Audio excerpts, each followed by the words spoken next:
मंडला जिले में पटवारी संदीप कुशवाहा के मानसिक संतुलन बिगड़ने का मामला चर्चा में है। जहां पटवारी संघ ने आरोप लगाया है कि अधिकारियों और एक स्थानीय व्यवसायी के दबाव के कारण संदीप कुशवाहा मानसिक रूप से प्रताड़ित हुए।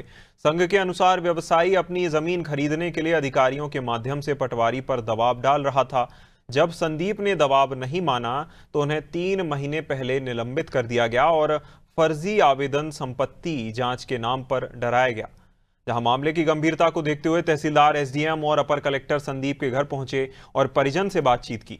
इसके बाद पटवारी संघ ने नारेबाजी करते हुए कलेक्टर का रुख किया। संघ ने चेतावनी दी है कि केवल बहाली पर्याप्त नहीं है, बल्कि जिम्मेदार अधिकारियों और व्यापारियों के खिलाफ सख्त कार्रवाई होनी चाहिए। वास्तविक कारण भूमि संबंधी है।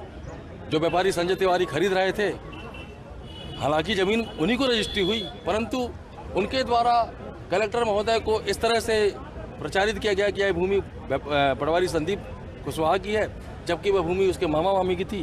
कलेक्टर महोदय ने संजय तिवारी के कहने पर एसडीएम महोदय और तहसीलदार हिमांशु भालावी को बोला कि जमीन का कीमत कुछ कम करवाया जाए। तो उन्होंने अपने केबिन में अपने एसडीएम कार्यालय में बुलाकर संदीप कुशवाहा को बोला कि कीमत कम करो। तब संदीप बोला कि यह भूमि मेरे मामा की है, मेरा इस जमीन से कोई लेना देना है नहीं, आप मेरे मामा जाने और वो जाने। तो कलेक्टर महोदय ने इस बात को अपने ईगो पर लेते हुए हमारे पटवारी को सस्पेंड करने के निर्देश एसडीएम सोलन सीडाम को दे दिए।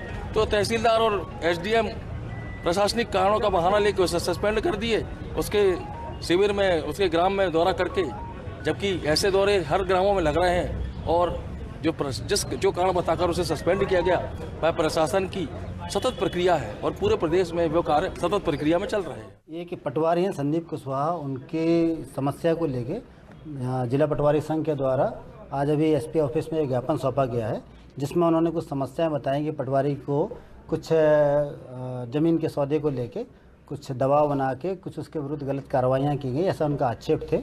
इन सारे आक्षेपों की हम जांच करवा लेंगे और इसमें अगर किसी भी तरह का कोई आपराधिक प्रकरण आता है तो उसमें आवश्यक कार्रवाई करेंगे। अभी जो वो अपेक्षा से गए हैं उसमें उनको संतुष्ट कर दिया गया, वो वापस यहाँ से चले गए हैं। और उनका जो कहना था कि पटवारी की मानसिक स्थिति खराब है, वो नागपुर में इलाजरत है और उसको बड़ा परेशान किया गया है। इसमें आवश्यक जो कार्रवाइयाँ होंगी जांच के बाद की जाएंगी। महोदय को संबोधित करके ज्ञापन प्राप्त हुआ है। क्या मांगे हैं उनकी, क्या कह रहे हैं ज्ञापन में? इसमें इन्होंने यहाँ के जो तहसीलदार, एसडीएम और कलेक्टर महोदय के खिलाफ कुछ मांगे रखी हैं। तो उसके संबंध में जो भी मांगे हैं उस पर जांच कराने के लिए चाहते हैं कि जांच कराई जाए और निष्पक्ष जांच हो। तो उसके संबंध में जो भी ज्ञापन प्राप्त हुआ है उस ज्ञापन को मैं संबंधित को प्रेषित करूँ।